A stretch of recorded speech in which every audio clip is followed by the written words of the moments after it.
High বন্ধুরা, সবাই কেমন আছো? আশা করি সবাই ভালোই আছো, আমিও ভালো আছি। তো তোমরা দেখতে থাকো যে আমি রান্নাঘরে আজ একটু ভিডিও শেয়ার করব। মানে আমার রান্নাঘরটা আগে তোমার কিছু ইনডোর প্ল্যান আছে, এগুলো তোমাদের সাথে আগে দেখাই কেমন লাগছে। গাছ আমার বন্ধু, তাদেরকে আগে শেয়ার করি। তো দেখলে আমার গাছ বন্ধুদের আগে।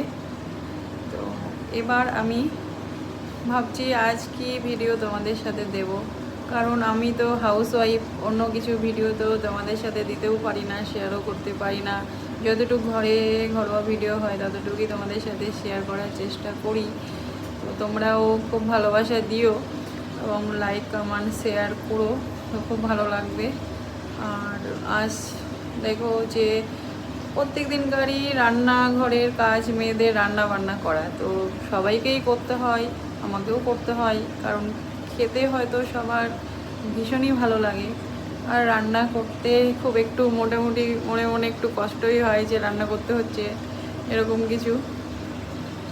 খেতে তো হবেই, তো রান্নাও করতে হবে, এটা সবার ক্ষেত্রে। আর প্রত্যেক দিনকার ডেলি রুটিনে সবারই একটা চিন্তাভাবনা থেকে থাকে যে কি রান্না করব, তাই না? কি রান্না করব, কি খাবো, এরকম একটা কিছু ভাবনা থেকে থাকে প্রত্যেক দিনকারই যেহেতু ব্যাপার।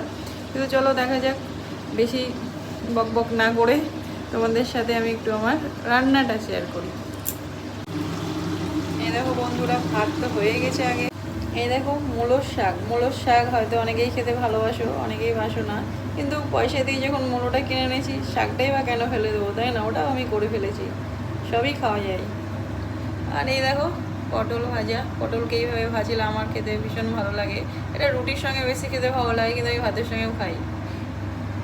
আর এ দেখো থোড়, কলা গাছে যে থোড় হয় সেই থোড়ের তরকারি, এটাও আমার ভালো লাগে। থোড়টা আমার ভীষণই খুব পছন্দের, অনেকেই হয়তো খাই না, তো আমি এটা খেতে ভীষণ পছন্দ করি। আমি মাঝে মাঝে নিয়েও আসি, রান্নাও করি। এই দেখো স্পেশালি চিকেনটা হয়তো অনেকেই খাও, অনেকেই খাও না, তো বেশ আমার ভালোই লাগে। এই দেখো চিকেনটা মানে হচ্ছে হয়ে এসছে, লাল ঝাল ঝাল ঝাল চিকেন, খেতে ভীষণই ভালো লাগে। যাই হোক, তোমরা পাশে থেকো, ভালোবাসা দিও। যারা আমার অনেক দূরের বন্ধু আছো তারাও ভালোবাসা দিও, পাশে থেকো। কারণ একটা চ্যানেল দাঁড় করাতে গেলে তো একা একা হয় না, সবাই সবার পাশে থেকো, তাহলে চ্যানেলটা অনেক বড় করা যাবে এবং দাঁড় করানো যাবে। আর পাশে না থাকলে কোনো দিনই হবে না। সবাই সবার পাশে থেকো, মানে হিংসে করে কোনো দিনও কোনো কিছু করা যায় না, সেজন্য সাথে থেকো, সব কিছুই হয়ে যাবে। ভাই ভালো থেকো।